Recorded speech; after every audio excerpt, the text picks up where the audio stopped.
Chapter 31. Vlad circles over the dojo. "What are they doing?" says Win, peering down. "The lost girls have been busy since we left.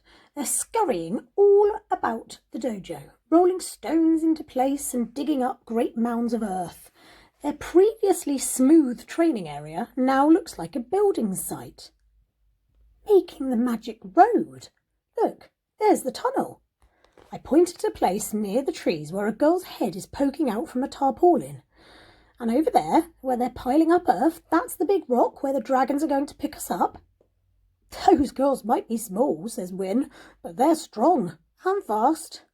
He's right. We've only been gone a few hours, but already the lost girls have transformed the dojo, recreating a rough outline of the magic road, making it spiral on itself so that they can fit it all in. And that's after going on a 5-mile jog. "There's just one problem," I say. "Where can we land Vlad?" As Vlad glides down, getting closer and closer to the dojo, I try to direct him towards the place with the fewest girls in it. "Dobone," I urge, nudging him to the right, then right a bit more. "Dobone." It's all going very smoothly. Vlad is preparing to land, talons outstretched, not too fast and not too slow. But then he sees Rose standing with Stella at the start of the magic road. He roars with delight, swings left and plunges towards her. Win and I scream. Rose and Stella scream. Then they throw themselves into a muddy ditch as Vlad crashes to earth. Win and I shoot over Vlad's head, land with a thud, then slide into Rose and Stella's ditch. "Arthur!" yells Rose, wiping muddy water from her face. Sorry, but someone forgot to tell me how to land." The lost girls creep forward, fascinated by the dragon and the sight of Chief Stella covered in mud. "If any of you laugh," she says, squeezing muddy water from her vest, "I'll take away 5 of your bracelets and put you on toilet pit cleaning duty for a week." No one laughs, except Win, and he doesn't stop until Stella gives him an arm burn. Our crash landing does have one unexpected benefit. The ditch was being dug out to provide a realistic wateriness to the magic road, with the camp's water supply diverted to fill it.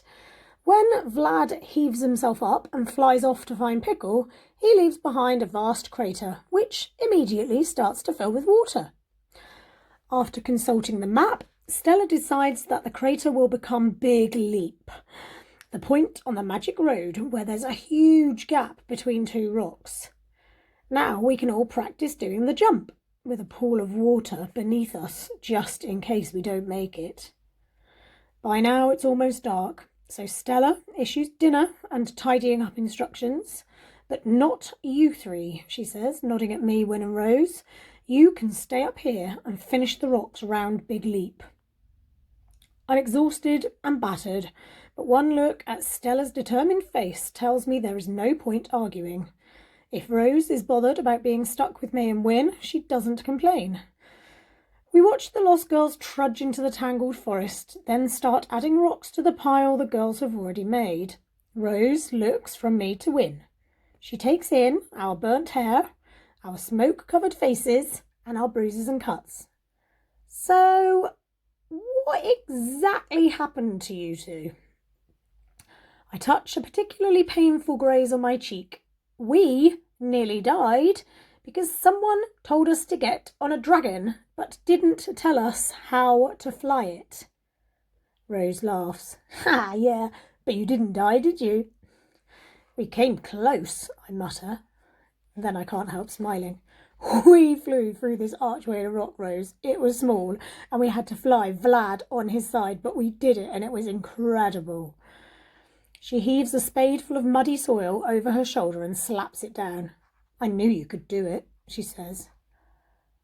I slip my fingers in my pocket and wrap them round the carrot keyring. I decide not to mention it to Rose. She just did a kind thing for us, so I can do a kind thing for her. When it's totally dark, we abandon our digging and go down to the camp. We all agree that we're starving and can't wait to eat. Rose is pretty certain Stella mentioned something about beans on toast, and suddenly there is nothing I want more than a sloppy pile of baked beans on buttery toast. It turns out Stella actually said bees on toast, which is disappointing and very alarming until we're handed slabs of toast dripping with honey. As we sit around the campfire licking honey off our fingers, Stella talks about Croaky. At first he stole things, our food, our weapons.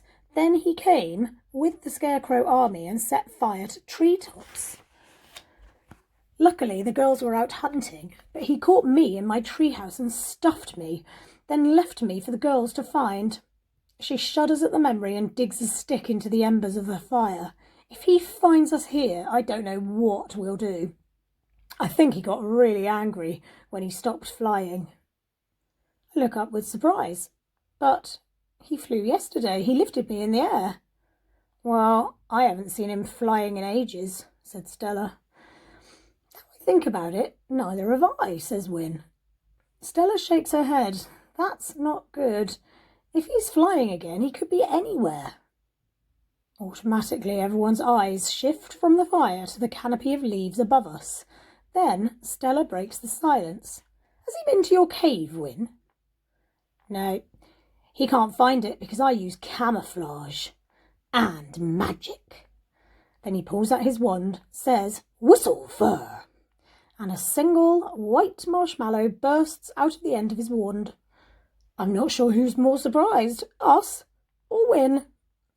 He proceeds to toast the marshmallow in the flames of the fire, then eat it slowly, pulling strands of goo off with his fingers, ignoring the big hungry eyes of the lost girls.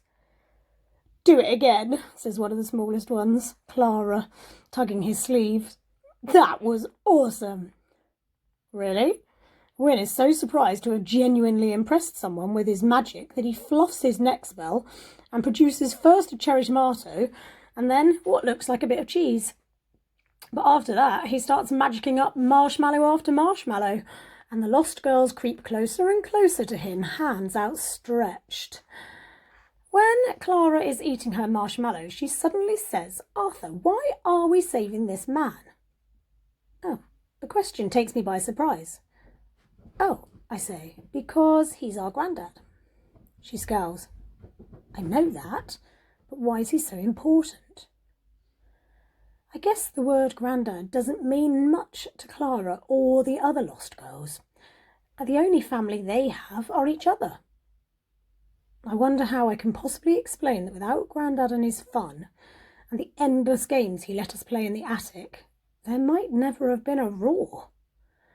I look at Rose for help, but she's staring intently into the fire. Now all the lost girls are watching me, waiting for my answer. Our Grandad is important because he believes in magic, I say. Then I stop talking.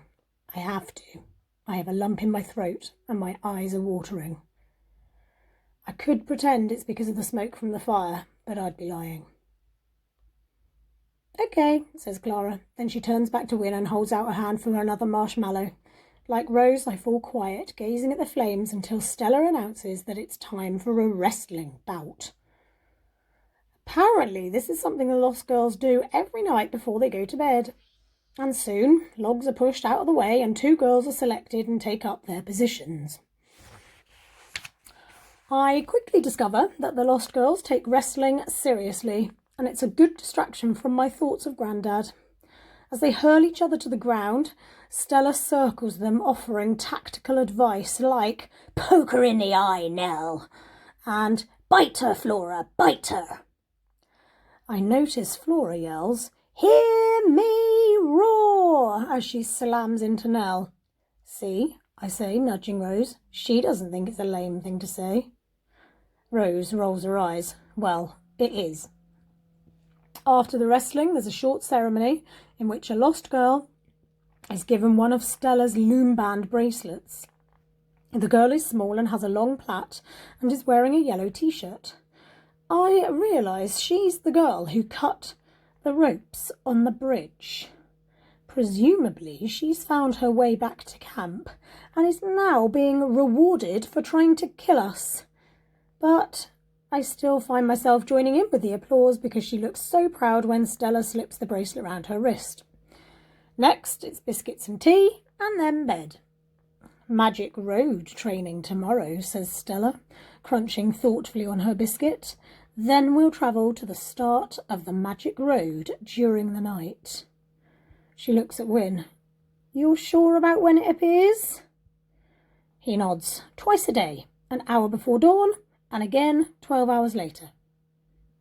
So, tomorrow we train, rest in the afternoon, then set off for the bad side. She looked round the fire and her eyes settle on me and Rose.